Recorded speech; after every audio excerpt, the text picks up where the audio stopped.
Israel says it has begun the first stage of its planned offensive to take full control of Gaza City. Its military says its troops are establishing a foothold on the outskirts of Gaza City. And in these images, you can see the smoke that is rising after an Israeli strike this morning. Israel believes Hamas is still active in the region. Gaza City is home to more than 1 million Palestinians, and those people are being told to flee the city ahead of a full Israeli military offensive. We're going to begin our coverage with senior international correspondent Margaret Evans. She's live in Jerusalem to begin things this morning. Let's talk about what we have heard, Margaret, from the Israeli military. What is the IDF saying about this initial phase of its offensive? Well, Heather, initial continues to be the operative word here. They're saying this is the beginning of an operation that could last several months. They have an IDF, or Israel Defense Forces spokesman has confirmed or told reporters, and we've heard some reports on the ground, confirmation from Palestinians, that the Israeli troops there have moved closer to the edges of Gaza City. It is the largest urban settlement in the Gaza Strip, or what's left of it, after nearly 2 years of bombardment. But the Israeli military says it does control the outskirts now of Gaza City. We've also heard reports of Palestinians on the eastern edges of Gaza, so closer to where the Israeli military would be moving in, now fleeing, moving towards the coast, so moving west towards the coastline.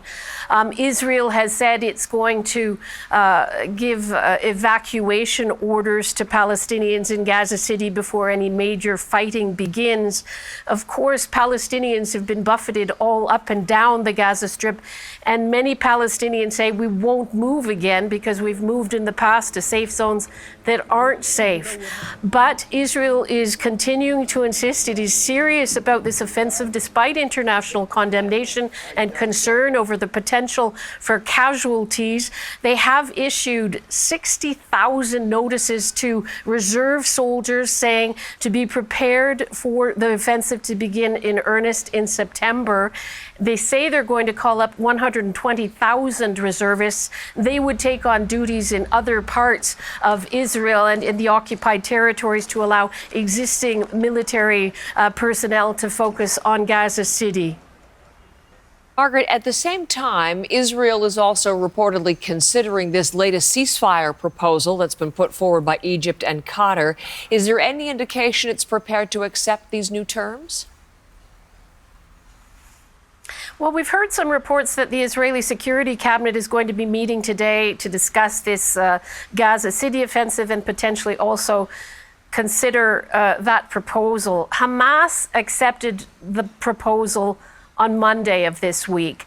It's based around a 60-day ceasefire, as you say, and would involve, we're told, the release of half of the Israeli hostages to begin with, those left alive. There are about 20 Israeli hostages believed to be still alive.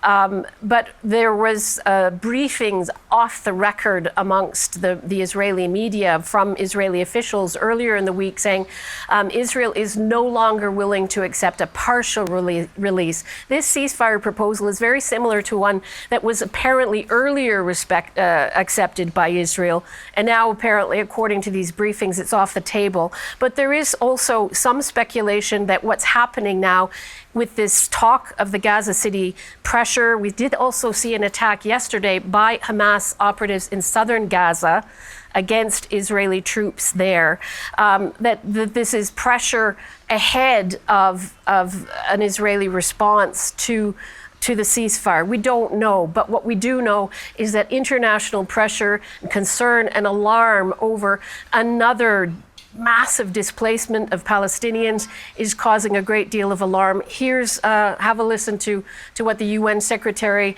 Antonio Guterres had to say about the prospect of another major military offensive in Gaza, which really hasn't stopped.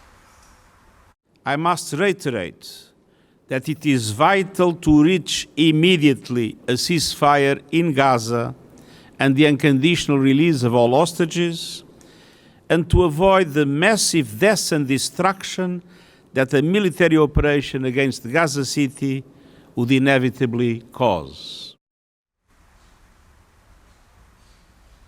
I should also mention, Heather, that the U.S. ambassador to Washington, or to the U.S. ambassador to Israel, Mike Huckabee, gave an interview yesterday to the Associated Press in which he blamed the collapse of ceasefire talks on countries like France, the United Kingdom, of course Canada too, for recognizing the Palestinian, planning to recognize a Palestinian state.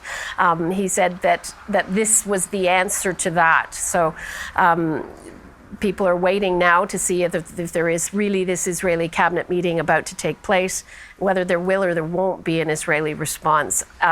Should also mention that the families of the Israeli hostages have been pressuring their government to accept the deal. They're very worried that their loved ones would potentially be in harm's way if Israel were to go into Gaza City. Of course, not to mention the large number of Palestinians there.